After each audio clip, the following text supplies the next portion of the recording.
Emma, have you done much of this kind of thing before? No. You know what's funny, Josh? I've never even done that. I've never done the House of the Dragon podcast. I've Well, never been, I got you never before House been of the on Dragon. it. I am humbly very honored. Prepare your ears, humans. Happy, sad, confused begins now. I'm Josh Horowitz, and today on Happy, Sad, Confused, Emma Darcy is here. If you're like me, you watched House of the Dragon with great anticipation with actors like Matt Smith, Rhys Ifans, and Olivia Cooke. You knew that you were in good hands, but it is the revelation that is Emma Darcy as Rhaenyra who has mesmerized so many of us. I'm so thrilled that Emma is with me today. It's a little late where Emma is, but I thank you. How's it going? Yeah, so good. Yeah, no, it's late here.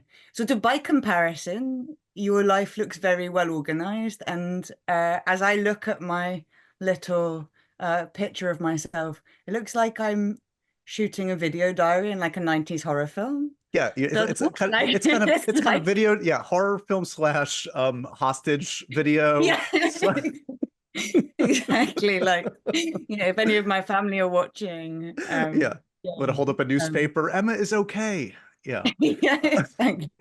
Today, Uh, 26th of November, 2024. exactly. So I am catching you a little late, so I thank you for that. And also coming off a lot of work. It seems like did you basically do two plays essentially back to back over back home? Yeah, I did the double, as Matt Smith called it. I did the double. No, very nice. It turns out all I needed in order to have a theatre career was to do a show about dragons on HBO. So anyway, here we are, and I've come home to the stage. No, yeah, it's been really busy. It wasn't sort of intentional. This was supposed to be the fallow period before we go and shoot more stuff, but I feel really fortunate. I am theatre was like such a foundational space for me, Right. and it had been such a long time since I hadn't been on stage since sort of pre-pandemic, and it suddenly became uh something that had fear in it again, which was such a new idea. Like even sort of starting out, I don't know why. I think because when I was making bits of theatre with friends, I was often doing you're doing multiple jobs within the sort of Right. theatrical object at once, and so there's not like loads of time to sort of ruminate on the idea of going on stage. It's sort of very haphazard, but uh, yeah, for the first time, sort of earlier this year, I noticed that the idea felt a bit frightening, and I worried that I would have to change the sort of biography I give about myself, about how sort of theatre's my home. And that felt like a huge amount of effort. So I thought I'd better go and check that it still applies. And the check And, mark applies. You yeah, acclimated, you got back into the yeah, rhythms. Yeah. yeah. Turns out I still really like it. Um, I mean, one significant difference, though, as you well know, is, I mean, the eyeballs are now on you. I mean, more so than ever. Did you feel that? Was that palpable in at the dressing room doors, etc., or on stage? Do you feel a little bit of a different energy thanks to what House of the Dragon has brought you? Yeah, I suppose that was different, and I didn't anticipate it. There seems to be a theme, sort of not anticipating the thing until it's happening. But yeah, the context in which I was on stage had changed. I suppose it was definitely my first experience of I'd never done the stage door thing, you know. Right. I'd never like had that experience before. And yeah, and I had never, it's a different type of pressure, I suppose. I understand better the sort of freedom that you have kind of early in your career because the stakes feel high, but really the stakes are low. And Right. yeah, I think I was maybe fortunate. The first of the two productions I was just part of was with an amazing practitioner called Katie Mitchell, and her work is sort of so specific, so kind of exacting in its form that there's not that much room, there's not that much wiggle room as a performer. So uh, I was very much there as putty for Katie as opposed to any other sort of facility. Right. Yeah, but I There's a I, I think I've always found that I gain a feeling I gain some sort of power in the conversation that happens sort of on stage between an actor and an audience. So Right. even though it was frightening, I was happy to discover that I had the same sensation of kind of growing rather than shrinking, when the curtain comes up. When you think back to growing up, what were the um, first theatrical performances you went to that maybe rocked your world? Are there any that jump out? You know what? Well, like Panto actually it's a big cultural event in this country, and we went Right. to Panto, and I really like that a lot. Uh Actually, my mum used to like childmind a friend of mine and her sister, and my mum would be paid in theatre tokens. That was what she asked for. We didn't have like a load of cash, but I think my mum wanted to be able to do that stuff. And so this sort of after school work that she did allowed us to go and see stuff. Yeah, Panto is the big one that like Yeah. springs. If you will indulge me, I do want to go back because, and here's what I discovered, Emma, as I was doing some research. And usually it's the other way around where like I do an interview with somebody and I'm like, oh my God, they've done 300 podcasts. There's nothing left to talk about. Yeah, Emma, have you done much of this kind of thing before? no. You know what's funny, Josh? I've never even done that. I've never done the House of the Dragon podcast. I I've got you never before House of been the on Dragon. it. I am humbly very honored. Well, I'm going to make this as easy and painless as possible. I appreciate the trust. Like, Very foolish, very foolish. But no, but look, I love this stuff and I love talking about movies, film, and theater. So you're in good hands, I promise. But so yeah, so we talk about theater love growing up. Were you, I mean, it sounded like your parents were both interested in the arts, had a lot of love for the arts, even though their careers weren't necessarily directly in the stuff that you ended up doing. Was film and TV very much in the household, music, theater, the arts everywhere, or did you find it on your own? yeah, do you know my dad was yeah, maybe not a cinephile, but like he was a big lover of science fiction, actually, particularly. And that's something that he passed on to me. I think a nice thing maybe about being of my generation is that like I didn't have like a super broad access. I had my VHS collection. So instead of sort of breadth, you have a culture of rewatching, right? And so Right, obsessively, um, yeah, yeah, and so I don't know, things that come to mind are like 2001: A Space Odyssey, sure. Close Encounters of the Third Kind. Like those were sort of seminal, foundational works of my childhood that came from my dad. And yeah, I think like me and my sibling were really fortunate in that we grew up in a household where actually like particularly sort of visual art was really valued, and um there was a sort of cupboard full of bits of card and things that could be stuck to other things, and we were encouraged to do that, to draw and to stick things down. And I'm always like really struck, like I knew that the idea of like the artist was valued in my household.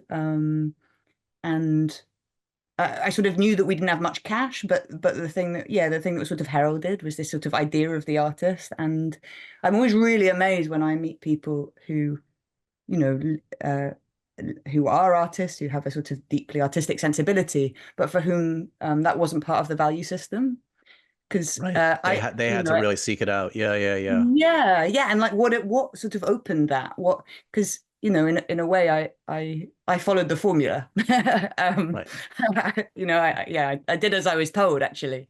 But um it does sound like from what I've read, like you kind of did find your own path in that while fine arts was rewarding, it sounds like what you discovered, and correct me if I'm wrong, is you really gravitated towards collaboration and not wanting to kind of like silo off and work on your own thing, but like what you got off on was working with other folks. And if yeah, that's true, when did that happen for you? yeah, I think that's totally true. I think it first started happening, so I did like an art foundation after I was at school, and that was amazing. It allowed me to have a second shot at building a personality. It was really a sort of saving grace in my teenage years. And and when I was there, I was really fortunate and I met some really interesting people. And it was sort of my first experience of making work as a little sort of collective of artists and that sort of delicious cross-fertilization of ideas between peers. And then when I and it's a funny thing, like when you're sort of studying art, which is like in itself quite a weird proposition, like what are you doing? Like it's sometimes it's hard to say, but Right. but you're in a sort of communal environment, right? And you're in like a shared studio space or whatever, and like I loved that, and I was lucky. I did some sort of like more like performance art stuff with like some other artists and but I could see that that isn't the model. The industry's not really set up for that. And yeah, as you say, I just I don't have I didn't get the obsessive gene. Like if you put me in a room, uh, I don't sort of make for the short for the like sure the like sheer need to sort of produce. I don't have that. Like Right. my dad had that actually, and so I sort of know that I'm not obsessive in that way, and I need to be held to account, and so I yeah, but I think like working collaboratively has always been a bit of a drug to me. Yeah. I like the sense of kind of losing the individual within the sort of collective aim and It's what we wish for everybody, right? Is to find your tribe, to find folks that make you feel less weird, less of the outcast. You can't be the weirdo if there are 10 other weirdos with you that are also into this crazy endeavor. We all feel a little less alone when we find like-minded folks, and that's the beauty, I think, of any great, artistic endeavor. yeah. So who were you in high school? Like, did you have a club? Did you have a tribe at all, or not really? No. Sorry, this is it's okay, right? Because I feel that the tragedy is now concluded, but Right. We can now laugh really about it. We can now smile really about it. yeah, but really my like high school period, it was a kind of fundamental car crash. It was the really sort of it was okay though. It's fine. Right. It's a formative experience. Honestly, uh, uh, I would probably have bullied me. But the problem is Say like, that. so some people I've been slow to gestate at every stage. And Okay. like for example, I sort of like the last year, just before I went to high school, I was still sort of playing imaginary games, and no one told me that you must not do that when you cross the threshold into high school. So it's like Got it. it's these things, it's these small pieces of knowledge that are can be so definitive in one's life. Anyway, no, so I didn't really have a tribe or even a personality during high school. Emma, I see a personality in front of me. I don't believe it. What do you mean? No, it's true. I just yeah, it just no, it just went into hiding for 7 years. But then it was okay. But then, as I say, it was okay because I went and did a foundation, and yeah, and I was good at art, and that stood in for a personality for 7 years, and then I got a second shot, and not everyone does. So yeah. All's well that ends well. This show is sponsored by BetterHelp. Well, we're obviously in a very special time of year where the holidays are upon us. And for me and for many people, it's about staying warm and cozy and happy. And for me, that's about family and friends. It's about seeing all the movies that make me happy this season, because it is a great time of year for movies and TV.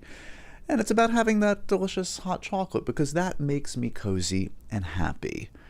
Therapy is also a great way to give comfort that never goes away, even when the season changes. I've benefited from therapy, family and friends have. That's why BetterHelp is such an important sponsor for Happy, Sad, Confused. If you're thinking of starting therapy, give BetterHelp a try. It's entirely online. It's designed to be convenient for you and flexible. and suited to your very busy schedule. All you have to do, and they make it so easy, is to fill out a brief questionnaire, and you get matched with a licensed therapist, and you can switch therapists at any time for no additional charge. Find comfort this December with BetterHelp. Visit betterhelp.com/HSC today to get 10% off your first month. That's BetterHelp, HELP.com/HSC.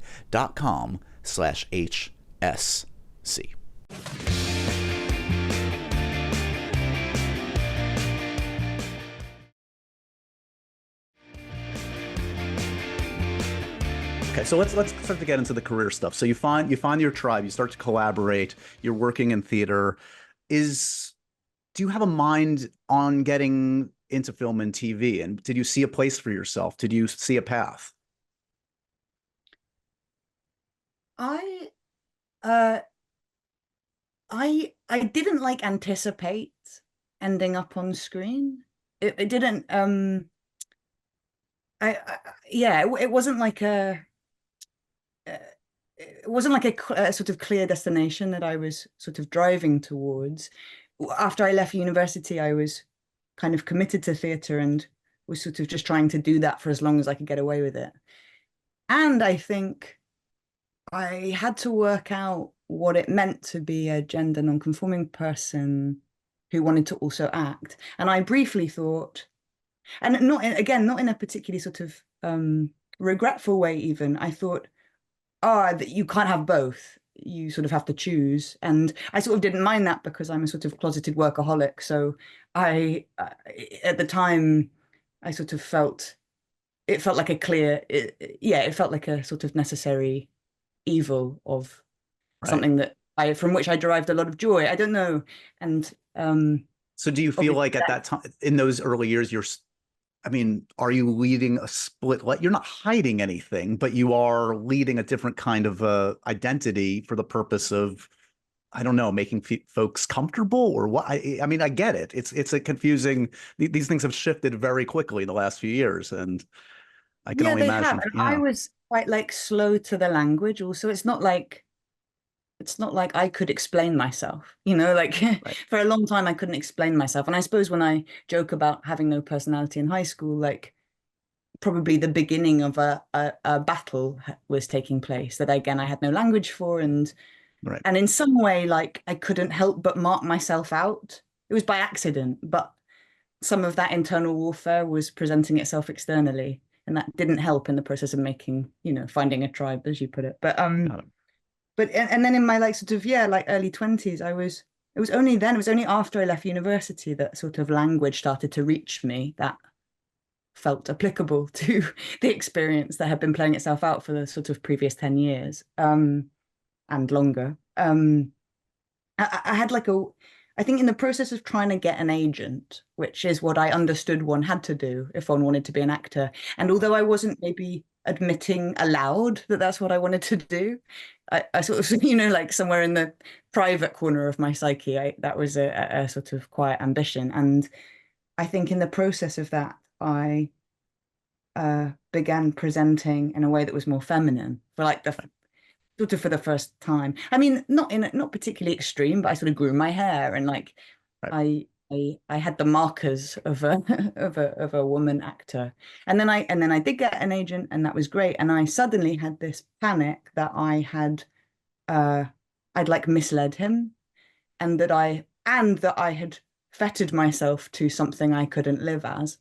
And I had a real sort of meltdown about it, and I didn't know what to do because I thought I duped this lovely man and possibly got both what I wanted and didn't want simultaneously. And I just didn't know how to navigate it. And at that time, it wasn't clear that, I mean, it's so strange, right? Because my job transformation is built into what we do. Yes. Quite literally. And I don't think there's any surprise in the fact that the job I do allowed me to sort of run away from myself in some aspect a lot of the time. Maybe my gestation period in my life has been longer because I've spent like periods of it as other people,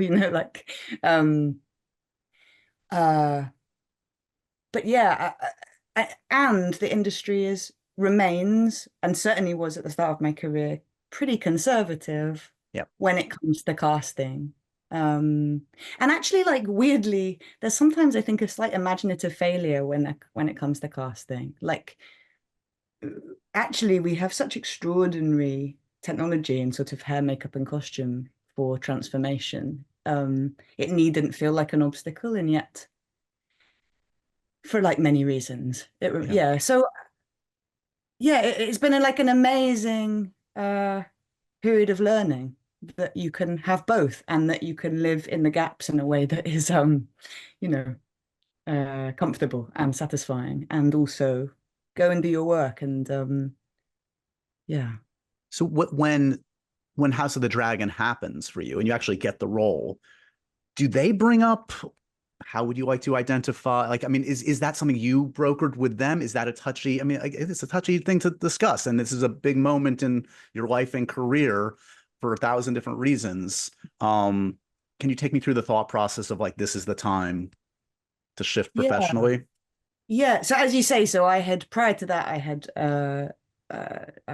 I had separated my sort of personal and professional selves, and for many reasons. But yeah, actually it was HBO that came to us. And I think part of that was, in a very, very small way, I think there was some evidence of my like gender identity, like sort of on the internet or whatever. But they came to me and said, at the point at which we start, releasing press packets about this show and stuff, how do you want to be referred to? And I did really think about it, but I think I worried about repeating this moment of feeling like I'd imprisoned myself with my agent again in a sort of far more public forum. And at the time, it felt like I was making a decision with potential sort of ramifications that I couldn't yet understand. Like, if I would have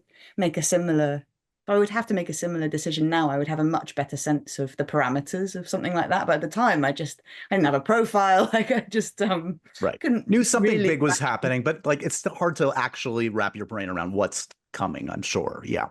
Totally.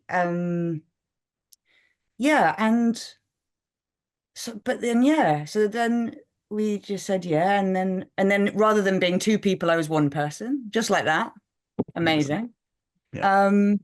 And yeah, I feel very fortunate. To have, I guess, come into all of this at the point that I did, because actually a few years previously, the conversation would have been completely different. Right.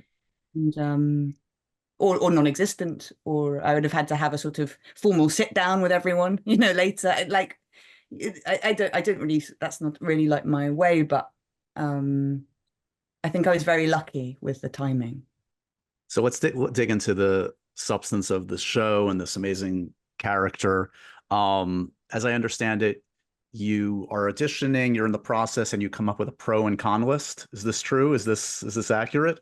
Can you give me a sneak peek? Can you give me a little peek? What are a couple of the pros, a couple of the cons, and did they come to pass or not come to pass?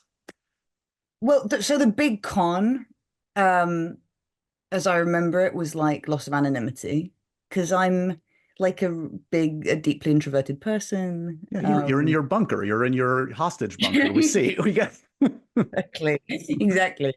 What other cons? Like I didn't really know if this was something I could do. That's a big one. Can I actually do the really thing? Big one.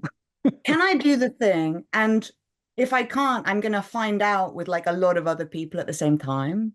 And that feels like quite a harsh environment in which to fail.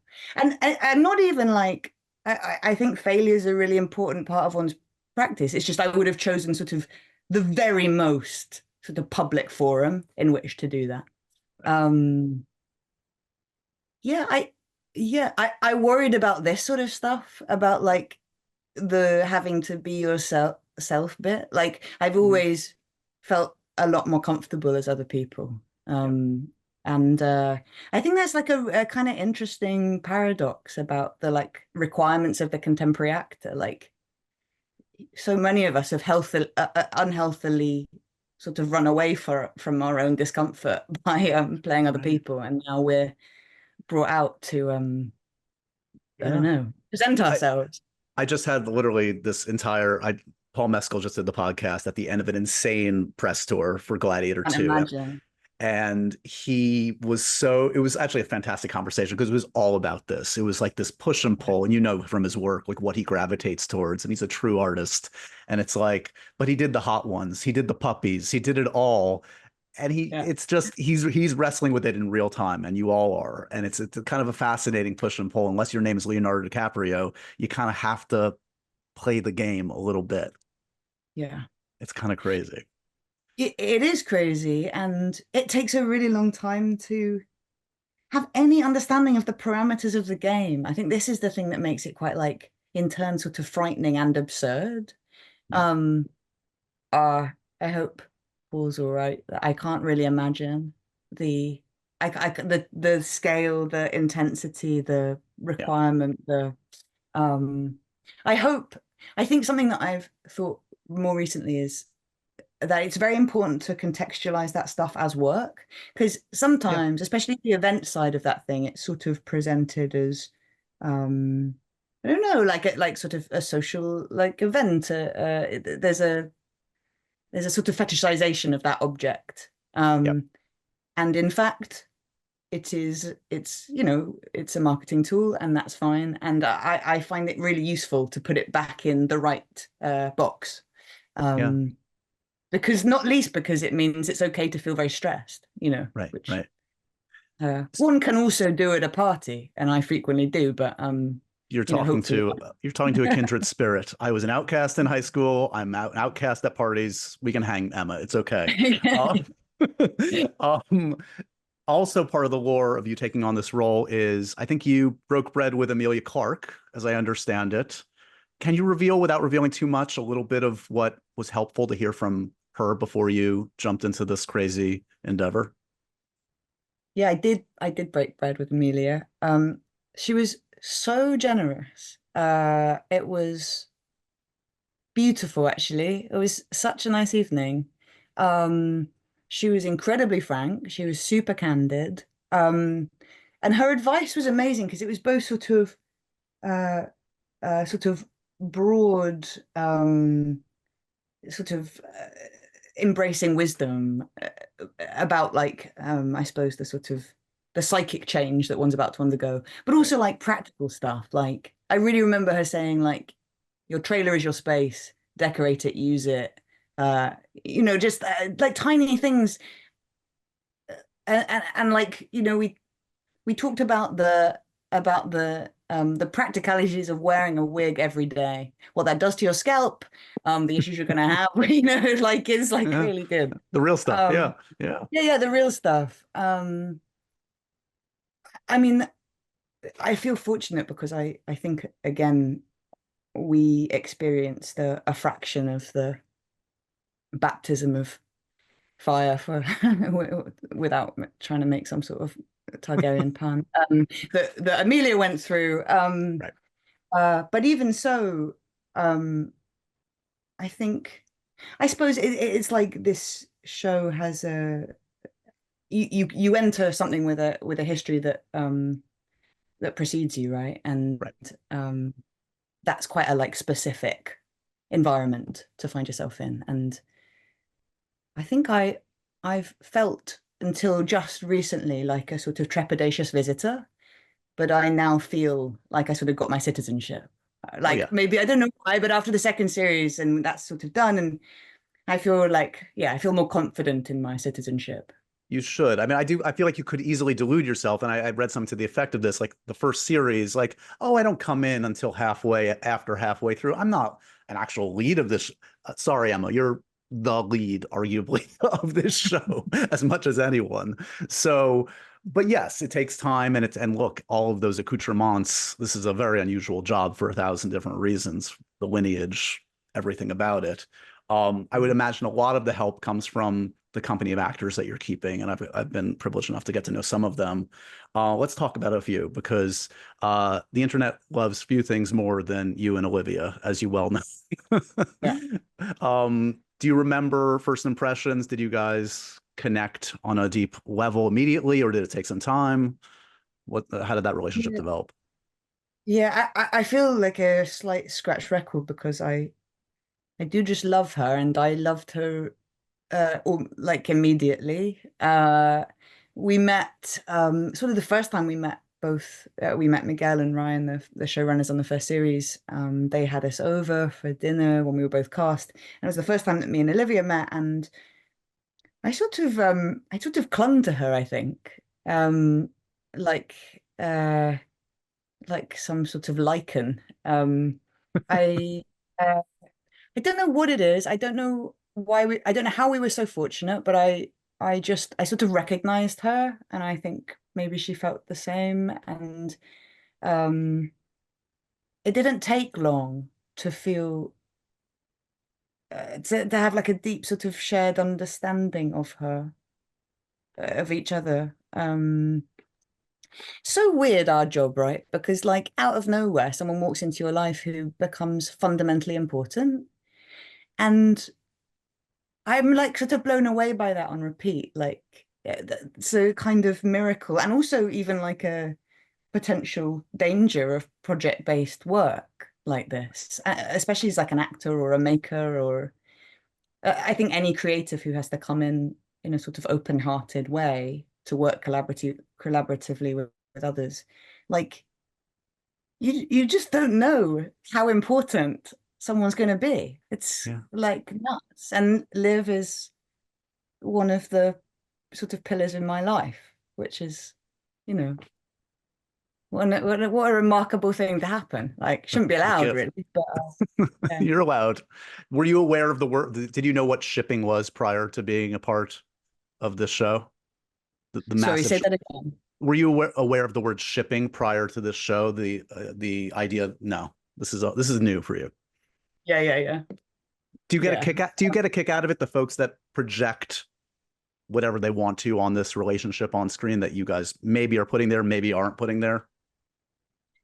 Do you know what? I realize this is like it's a depressing way to respond to your question, but I feel that it's not for me and Liv. You know, like um I appreciate its existence.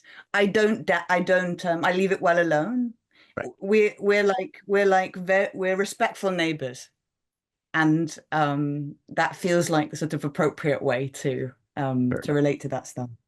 Um that said, like I love the sort of creativity that comes with a fan base like that of Thrones and House of the Dragon. Like there's so much production going on peripheral to the show itself. Like Yeah. I find that kind of just like an amazing. I would like to have been part of something like that as a as a younger person, for example. Maybe that's where I should have been as a teenager. So to I'm guessing at the stage door, if you haven't already, you're going to encounter a Rhaenyra tattoo or two at some point. it has happened, yeah. It has happened. That's commitment. Yeah, that's crazy. I saw, Yeah, what was mad is I had a tattoo of them, of but course, yeah, that. you're like not gonna believe this, but I think I got one up you.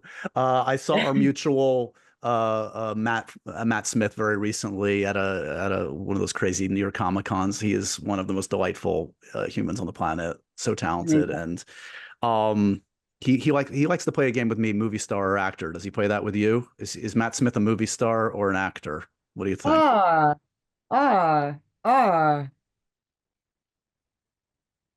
He's an actor. But that for me is like That's the that's my highest praise. Yeah, that's the yeah, highest praise. He's an I actor. got you. He's a fucking actor, yeah. Was he I was he love that you complaining? just called him our mutual Matt Smith. Yes. I know it depends where you punctuate that, but our mutual Matt Smith is so beautiful as a title. That's that's my fanfic. Yeah, Was he yeah. complaining about the wigs on day one, or did that take a while? Didn't take that long, I would say. Yeah, yeah. But look, the man puts up with a lot. I understand his sword is very heavy also. Uh, I actually can't wait to see him. I know that he's recently around, and Yeah, I haven't seen him yet. Yeah, he But just departed my precious New York. Yeah, he exactly, yeah. He's back. We have him back. I mean, like, again, another fucking case in point. Like, well, I love that man, and we have a really, do you know what, we take our work really seriously, and we have an amazing time working with him. I've learned such a huge amount from him. I mean, this goes for all of the Yeah. cast, to be honest, but I really think that he is able to create space for himself where there isn't any. Like, you know, sometimes shooting, especially on something as big as that show with so many sort of technical elements, so many hours, sometimes that can be quite rigid. It can be quite a rigid process, or but he understands how important play is to our work. Yeah. And I have learned from him to fight for that space. Or to, rather than just to take it, I suppose. And Right.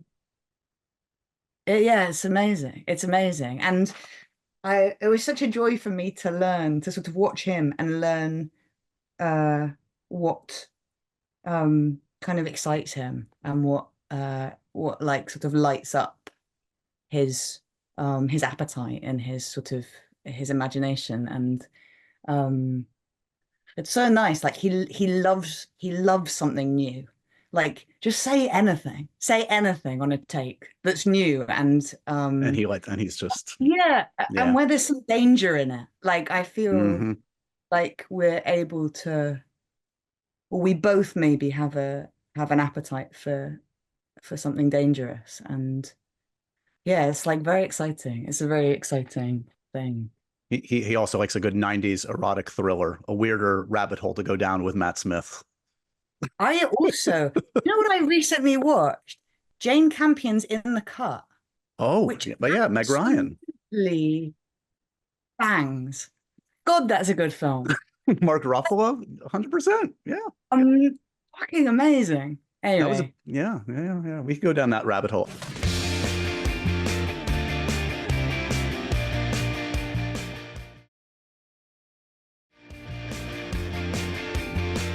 Okay, so it's season 2 for you. Okay, so you're talking about kind of like coming into your own and kind of owning the space a little bit more. And this was quite a journey. Well, coming off of the events of season 1, I know you've talked about this, but Rhaenyra really dealing with a tremendous amount of grief. Was that kind of the, I don't know, the through line for you, the guiding force of kind of like the evolution of Rhaenyra in season 2 for you? I think it was. I mean, yeah, the start of the series, I think she is in profound grief, and grief, like, we sort of know this, it can be so dislocating a force. And and so I suppose in a way the journey that she goes on is a really clear one. She has to, like, she starts the series as sort of an island, and she has to make a journey back to her family, her peers, her allies, in order to reclaim power, to sort of, I guess, you know, fight for her late son's name. Like, it was a really kind of fortuitous, unusual situation for me, because I shot the second series sort of having just had a really significant bereavement. And it's kind of fascinating to find yourself invited to really ruminate on that loss, and on the sort of grieving process that's taking place, that you are sort of simultaneously trying to compartmentalize in some way. You know, it was an interesting experience of both sort of in some moments suppressing, Right. delving something, and then long periods of being sort of invited to sit with it. And I would imagine it gets complicated too. It's like I would like be in my own head. It's like, am I using this real profound loss for my job? And is that right? I mean, I guess that is the job. That's truly is the job.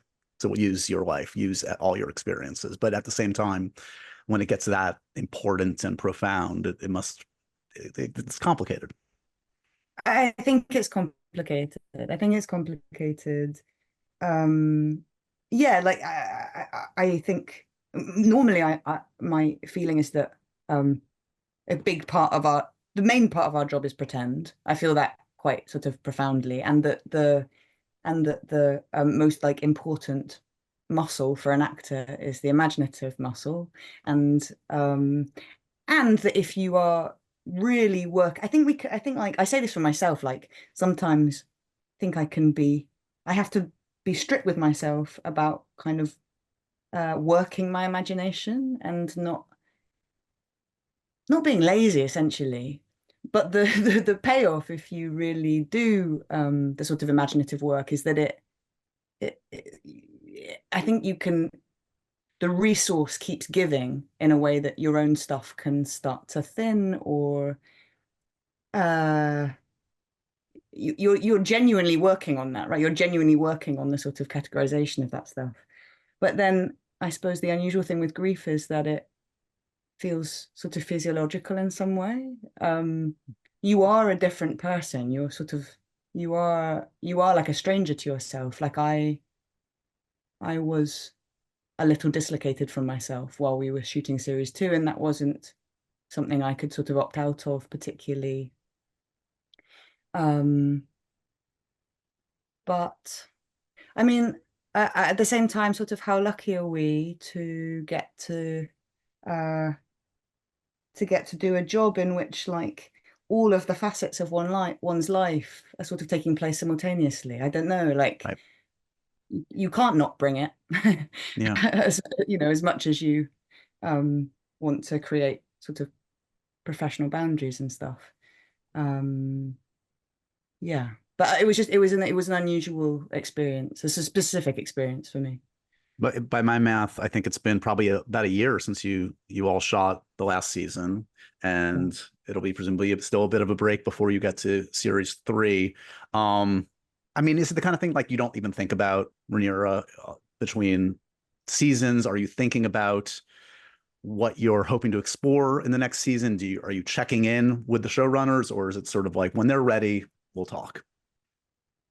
I would say it's a bit of both. I mean, Yeah. when I struggle to juggle too many things at once, and so I've obviously been doing these 2 theatre productions, and they've been very totalizing, and so I've had these like holidays with other characters. But I would say that Rhaenyra comes and visits. That feels sort of inevitable. Like I in a nice way, I'd never before House of the Dragon, I'd never played a recurring character before, and there's something specific about having a sort of operating system that's not mine, that's hers, that I know very well, that I can load up if I need to. Yeah, I really when we went back to shoot series 2, and I had like an early wig fitting, and I had a really distinct experience of like when they put the wig on, and it's such a transformative process, right? Wigs are amazing, I think, and so suddenly was I her, and sort of recognized this other person and everything that comes with her. I really felt like she had been in Watford the whole time, a bit like the kid who the parent doesn't pick up. Like I had just been remiss and I hadn't come and collected her.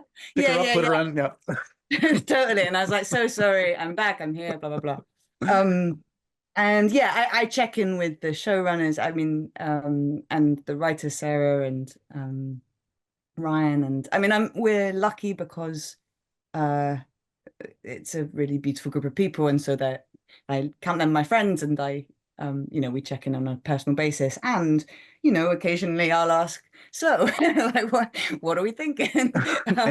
Any training necessary? What do I need to get? I mean, are you the type of actor that puts in requests or like put a bug in their ear? Like, what are you hoping to explore in series 3 for Rhaenyra? We know war is coming. It's here. So there's that.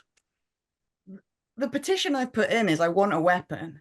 Like it's getting ridiculous. I don't even mind if it's like a little dagger, a short sword. I don't really care. I want like imagine all the men in the show don't have to worry about where they put their hands because they're constantly holding the pommel of their sword. That obviously sounds like innuendo, and you can do with that what you will, but like that is true. And Right. and all the rest of us are going, where do we put our fucking hands? Anyway, Right.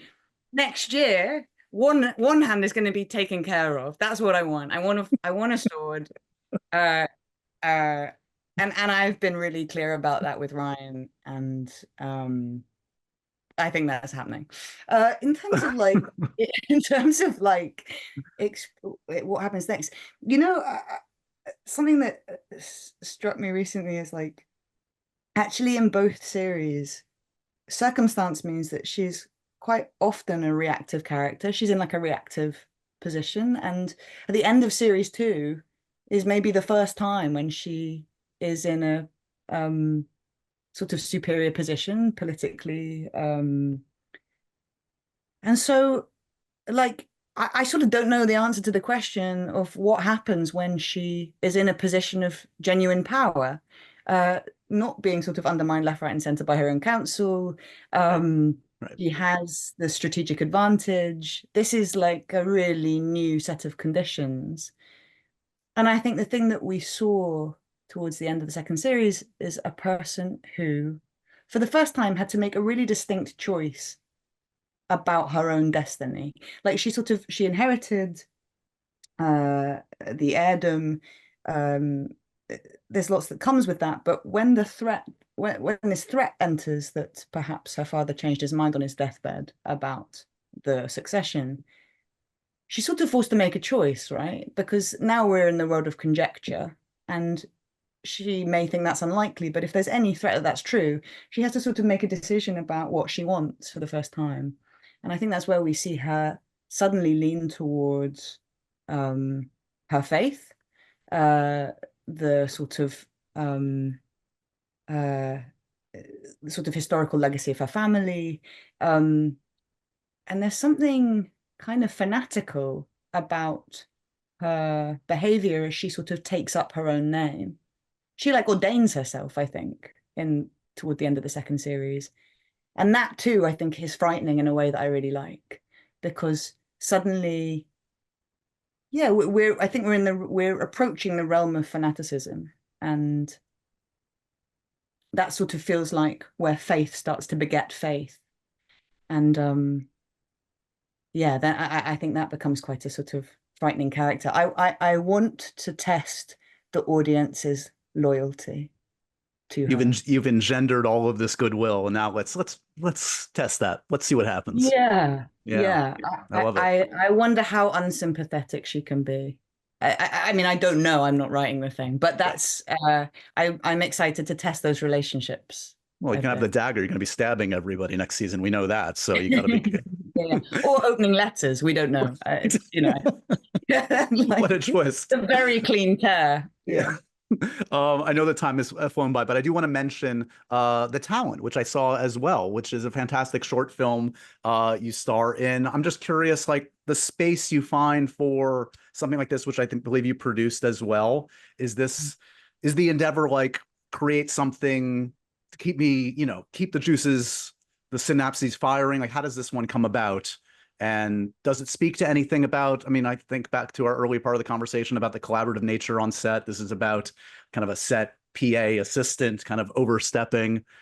Just talk to me about what the attraction was and how this one came about. Yeah, so straight out of university, I used to co-run a little fringe theatre company. That was sort of what I was doing. That was sort of how I came into being an actor and sort of working a bit. And then I worked with the director of this short film, and we kind of co-made all of our work, and that was what we did for like 3 or 4 or 5 years. And so this was like the first time in many years that we have worked together, but we're sort of long-term collaborators. Yeah, Thomas May Bailey wrote and directed the short, The Talent, and I did a lot of sort of dramaturgy in its development, and I co-produced it with a person called Ellen Spence. And it's good. It feels like getting the band back together. Yeah. And now with some more resources probably, and a little more, yeah. Yeah, and look, I mean, this was to some extent it was an experiment. It was our first rodeo in a new medium. Certainly, it was my first producerial experience, yeah, in a filmic medium as opposed to theatre. But it was a total joy. We shot it just before I shot House of the Dragon second series, over 4 days. And I think it's, yeah, I think for us it's the start of like a new creative language. And I really hope that, or I would definitely like to do more producing. I think something that I really notice is like in theatre, the actor gets to deliver the product, like the sort of line of communication is a direct one. Right. And I found it frustrating that on screen that's a slightly dislocated process because screen is an editor's medium, unless you produce the thing, in which case you can see it through all the way to the end. And I do find that a more satisfying process. Yeah, and so it's been lovely. We're having a shot at award season now. It's been amazing actually to discover that something you make kind of you know, in a small scale way can end up with you know, a sort of global viewership. It's sort of like that the whole kind of process, the whole industry of short films and even film festivals is kind of brand new to me. But yeah, I'm excited. We're in the movie business now. Welcome like, to it. So the lead actor Tommy is trying to ingratiate himself to, is looking for a buddy cop actor co-star. Who's your dream buddy cop co-star in a movie? You're producing your feature film. yeah. Emma Darcy and Do you know, I without overthinking this, the person I just want to say is Keanu Reeves.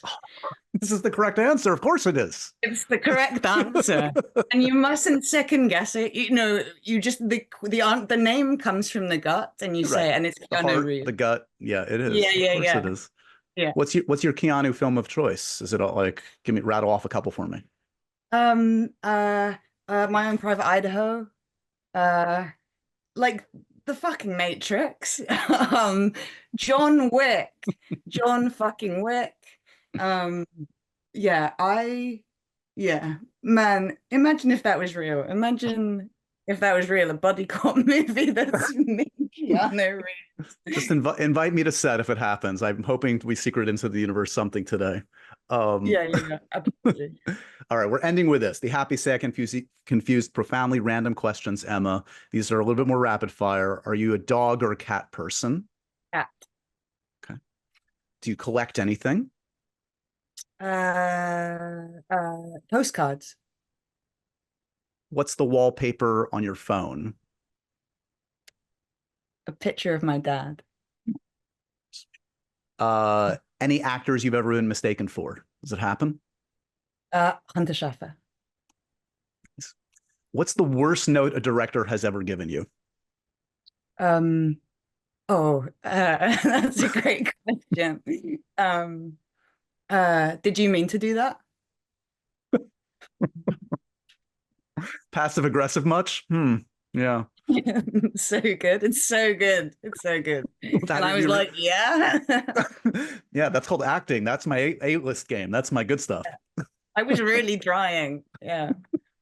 And finally, in the spirit of happy, sad, confused, an actor that always makes you happy. You see them on screen, you're a happy person.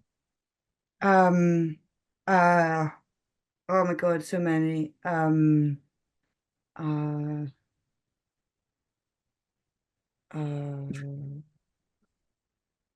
Maybe a couple. It's okay. It's not binding. It's not a binding answer. No, I know. I'm just sort of having that experience of like suddenly having never seen a movie before, you know. Right. Name 3 movies. What? Yeah. I don't know the news. Yeah. No, okay. An actor who always makes me happy. Kieran Hines. Oh, love it. Good answer. A movie that makes you sad? A movie that makes me sad. Oh my God, Artificial Intelligence. Oh, that's such a good one. The last 20 minutes of that one. Oh God. Oh, and when she leaves him behind in the car? Come on, Emma. You're on the bottom of the sea for like a million years. What a film. Oh, and a food that makes you confused. You don't get it.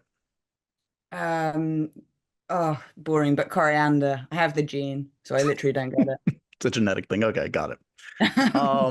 This has been such a delight. I don't know why you've been avoiding the podcast world, Emma. You're A+ podcast guest. Truly, this was such a delight. It flew by. Congratulations. You just kill it in this series, and I'm so excited. I hope you come to New York to do some theater at some point. Selfishly, let's Yeah, make I'd that love that. happen. Good. Yeah. Excellent. Well, hopefully, the first of many conversations to come. And congratulations on the short. Everybody should check that out. How can people check it out yet, or is it we're still kind of figuring out how the world at large Yeah, can see it it? slightly depends where in the world you are. So Okay. without sort of giving a list of terms and conditions, for now it's probably best to say that it's Okay. roaming the internet. But Okay. yeah. Search Emma Darcy, the talent, and hopefully you'll find it soon. And seriously, thank you again for the time. I really appreciate the time and the trust today. Thank you. Oh no, right back at you. It's so nice to speak to you. Have a lovely day. And so ends another edition of Happy, Sad, Confused. Remember to review, rate, and subscribe to this show on iTunes or wherever you get your podcasts. I'm a big podcast person. I'm Daisy Ridley, and I definitely wasn't pressured to do this by Josh.